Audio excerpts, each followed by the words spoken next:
You know what I've come to appreciate more and more over the years? A good old-fashioned air cooler. There's nothing quite like the reliability and peace of mind you can extract from a dual tower cooler like this one from ID Cooling. This is their Frozen A620 GDL. It's a dual tower CPU cooler with 6 powder-coated heat pipes, a copper cold plate, and gold accents to round things out. Undoubtedly one of the cleanest CPU coolers I've ever seen, and best of all, it won't break the bank. That's what I love about ID Cooling. We've partnered with them in this video to build with this A620 along with some other gold accented fans. So these are their AF127 GDLs, also gold accented. They are 4-pin PWM compatible and also fluid dynamic bearing driven, which means they should be very quiet under heavy load. So what happens when we combine this with this and all of this? You're about to find out. I hope you'll stay with me. If you're planning your next PC build, then consider checking out our sponsor, VIP SCD Key. Their Windows 10 and 11 OEM keys sell for a fraction of retail and will unlock the full potential of your OS. They'll also remove those pesky activation watermarks. Click the links below to get started today, and be sure to use our special offer code SKGS for a sweet discount on a variety of options, including Windows 10 and 11, Pro and Home, and more. Right, so a quick overview of what we're working with before we get to building. Starting first with the platform, I've chosen an AMD Ryzen 7 9800X 3D. It is hands down the best gaming CPU around and will be perfect for this system, especially when you see what graphics card we're pairing it with, which is over here. We have chosen a B650M. This is an mATX motherboard. This is a form factor we're going after. You probably saw the case already off to my left here. This B650M from Gigabyte might not, in fact, I'm fairly confident it won't support our 9800X 3D out of the box, but we do have the QFlash Plus functionality built into this thing, so we can update our BIOS without the need of having a compatible CPU already in the socket in order to flash said BIOS. That's a really nice feature to have, something to look for, especially if you're looking to build a modern Ryzen system. I've chosen a 1000-watt power supply, probably a bit overkill for this system, but should give us plenty of headroom for future upgrades. Of course, you saw all of our ID cooling gear, including the beefy CPU cooler, along with these case fans. We're gonna populate, I think, 4 of these. I have like 6 or 8 of them. They sent a lot of them, but I think we're only going to be able to fit 4 into this chassis, which is the Asus Prime AP201. This is going to have a tempered glass left side panel, plenty of perforation throughout, and a front-mounted power supply for this interesting design. Lastly, this big chungus over here is a Gigabyte RTX 4080. This is almost a 4-slot graphics card, one of the beefiest 4080s I've ever seen. I've used it quite extensively, actually, in a previous build of mine, and I'd like to see it repurposed here in a more compact case. It's going to take up virtually all of the space near the bottom of our motherboard, and I'm excited to see how it's all going to look by the end of this one. As usual, all these components will be linked in the video description if you'd like to build along, and you'll see the ID cooling gear near the top. Show them some love if you haven't already. That would be greatly appreciated. It helps us, it helps them, and I think that more competition in this space is better, so I'm happy to see ID cooling competing both in the value department as well as the performance department with their new A620. Now, I shopped on Amazon for quite a while in search of a gold accented motherboard. Couldn't find one, but this one will do. It has some silver in it, so gold and silver will make it work, not the end of the world. We're gonna go ahead and pull back on this lever to expose the AM5 socket and gently lower in our 9800X 3D. Now we can take care of our 2 DDR5 DIMMs, one in slot A2, and the second in slot B2 for good old dual channel. Next, we'll remove this metal slab to expose our M.2 slots. We're just gonna stick with one 2 terabyte M.2 here. This will act as our boot drive. We also have a 2 terabyte 2.5-inch SSD, which will run in tandem with it for our Steam library. I love boards that support this toolless M.2 install, so you don't have to worry about any small Phillips screw. You just push the drive down. This little retention mechanism here will keep it in place. Next up on the list is our Frozen A620 install. For that, we'll start by removing these. I'm gonna show you this process from start to finish so you can see just how easy it is. Despite it being a larger cooler, it's not that difficult to install, especially for AM5. And we can tighten down these standoffs. Brackets going down next, and we'll lock those in with some screw caps. A little bit of Frost X35. This is ID Cooling's included thermal paste, and boy, am I making a mess of things here.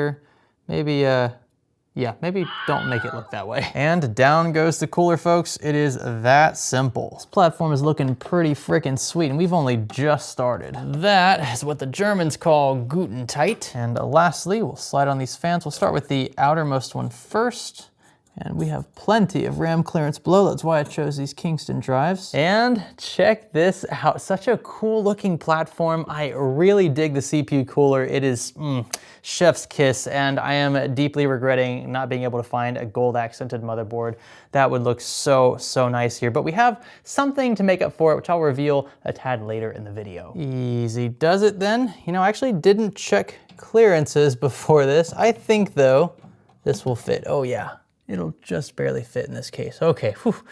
That's a relief. I'd have to go back to the drawing board on that one if I had gotten it wrong. Oh yeah, this is such a fun part of PC building, being able to see all of the parts you've hand selected come together, see how it all looks, right? You've got this vision in your head and just being able to see it and touch it in real life. This is the real joy of building in my book. We've got some basic things like HD audio and front panel taken care of. USB 3.0 here and Type-C just above. And now with our Dark Power 13 adapted, we can mount this entire assembly to the front of the case so it'll intake air through the front panel and exhaust it out the top. Just 2 more Phillips screws and she ain't going anywhere. Now it's time for more gold, and thanks to our good friends over at nsource.net, we have an epic set of custom sleeved cable extensions. These have gold accents. They're also bridged with gold combs, which is really nice.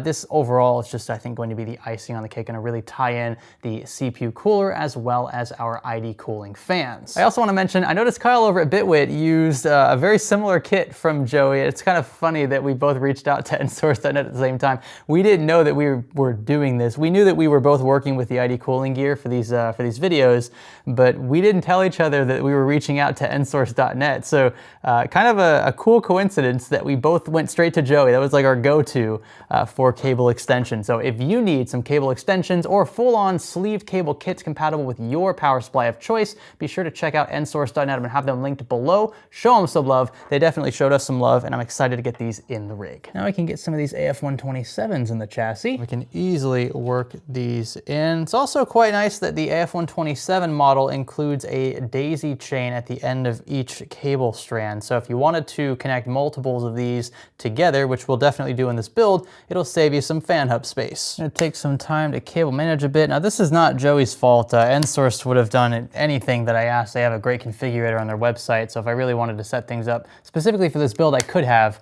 but I actually sent Joey the wrong set of specifications. I thought I'd be using a different graphics card than this.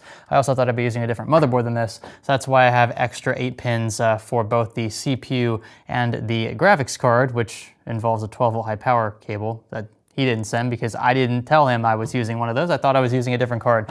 So all of that changed. That is not his fault. I just want you to know that is why I have extra cables here, or the wrong cable sets. It's totally on me. But the bulk of the cabling will still be showing through the left side panel, and that is what's most important. That will tie in this whole gold and black color scheme. Don't want to forget our 2.5-inch Steam SSD. This almost slipped my mind. We'll get SATA data connected. And here we go, our chunky RTX 4080. I'm not even sure this will fit. I think it will. I hope it will. Dude, oh gosh. This is, nope. Nope. Let's see if I can, nope, can't do it that way. Okay. Let's see if I can squeeze it in.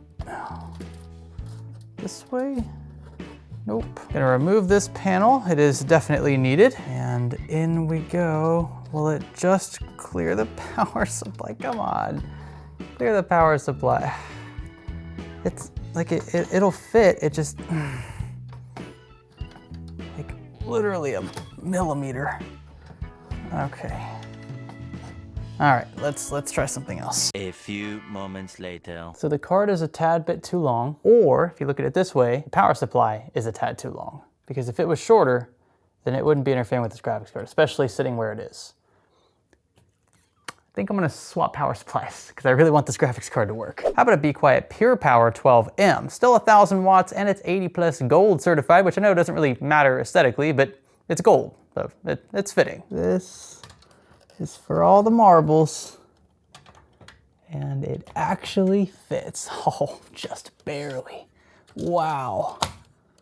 Oh, this is such a tight fit. I am in love. I actually managed to get a zip tie around the back plate and through a cutout in the case to fix the sag. This thing was sagging super bad. It's still slight, but much, much better than it was. I am very frustrated with myself that I didn't give Joey the correct graphics card, so we have to stick with this ugly 12-volt high power cable for now. Maybe if he's feeling generous, he'll send a 12-volt high power extension out and I can update you guys on X and Instagram with the new look. Here we are. What a cool looking build. This turned out better than I thought it would, frankly. And the one thing I was especially worried about was the graphics card. You know, the fact that we were able to get it in there in the first place, of course with a power supply swap, was a big win in my book. I'm also kind of surprised that it fits with the rest of the gear. I know it's not black and gold. I would love to have like an Asus ProArt card or something. That's something that Kyle over at Bitwit did very well. If you want to check out his video where he was also showcasing some ID cooling gear, I'll have that linked below.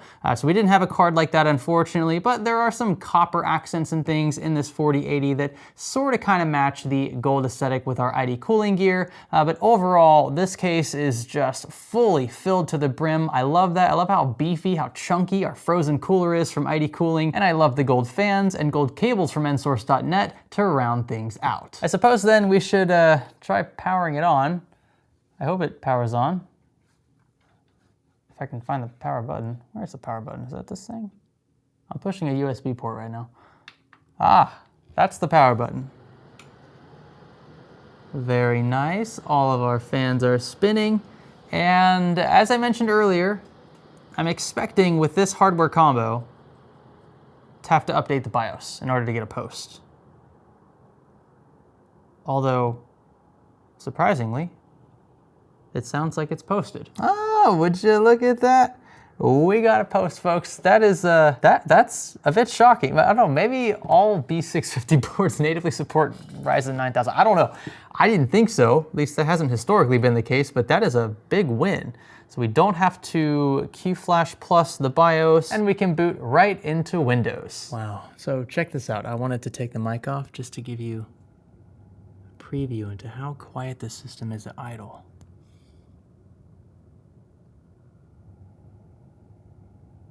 That's nuts. My AC unit right now is louder than this system is. And that's one of the advantages of having a larger CPU cooler like this, especially at idle or near idle conditions. It doesn't need to work anywhere near as hard to keep the CPU cool. Ergo, your RPMs or your fans can be much lower. How about we round things out with a bit of an idea into how this thing performs with our good old 3D Mark database. So with this combination of hardware, again, a Ryzen 7 9800X 3D and an RTX 4080, we on average score better than 96% of all submitted results, only being edged out by the likes of RTX 4090 rigs, and that again is just a testament not only to how powerful these CPUs are with 3D V-Cache, but also Nvidia's latest and greatest, at least for the next few weeks. So it doesn't really make a ton of sense to buy an RTX 4080 right now, or a 4090, or a 4070 Ti, or a 4070 Ti Super, Super Ti, 4070 Super, Vanilla 47, I don't even know. At this point, I've lost count of how many different SKUs we have from Team Green. What does make sense to buy right now, though, in my book, is the ID Cooling Frozen AK620. This thing's an absolute powerhouse. Again, it's keeping our temps nice and chill, especially at idle conditions, but even under load, this quick test I ran, you can see temperatures are super chilly, and I imagine that won't change anytime soon, even with heavier content creation workloads. 9800X 3Ds may not be the coolest CPUs of the bunch, but with a TDP of over 250, rest assured, it'll stay nice and chilly with the AK620. Bundle it with a set of AF127s like we have here, and you'll have yourself a sweet looking rig. Be sure to show ID Cooling some love in the video description. Check out all of their latest products. They are excellent. They are usually great values as well, which is awesome. And this one, I mean, this is a step in the premium market for sure. A really great option for those who prefer the peace of mind of air cooling, but also for those who don't want to compromise much in the way of aesthetics. Thank you so much for watching. Be sure to give this one a thumbs up if you thought it was cool. Consider subscribing if you have not already, and sticking around for the next one. My name is Greg. Thanks for building with me.